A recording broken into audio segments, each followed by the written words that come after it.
orang tua kami, Bu Nani Wijaya. Semoga sehat terus, semangat.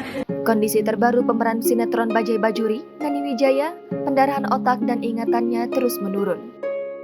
Kondisi kesehatan artis senior Nani Wijaya terus menurun.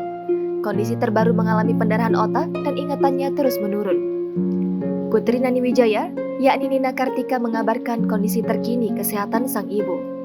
Nina Kartika dikutip dari YouTube SCTV pada Senin 24 Oktober mengatakan terdapat pendarahan otak di bagian kanan pada ibunya. Nina Kartika juga memperlihatkan kegiatan yang dilakukan oleh Nani Wijaya setiap harinya dan kesukaannya memakai lipstik. Selain itu, Nani juga berjemur jika terdapat sinar matahari hingga jalan-jalan santai agar ototnya tak lemas. Nina mengatakan bahwa sang ibu harus rutin diajak berkomunikasi untuk merangsang motoriknya. Tadi pungkiri bahwa Nina merasa sedih melihat kondisi ibunya saat ini. Berbeda dengan zaman dahulu yang masih aktif bekerja untuk anak-anaknya.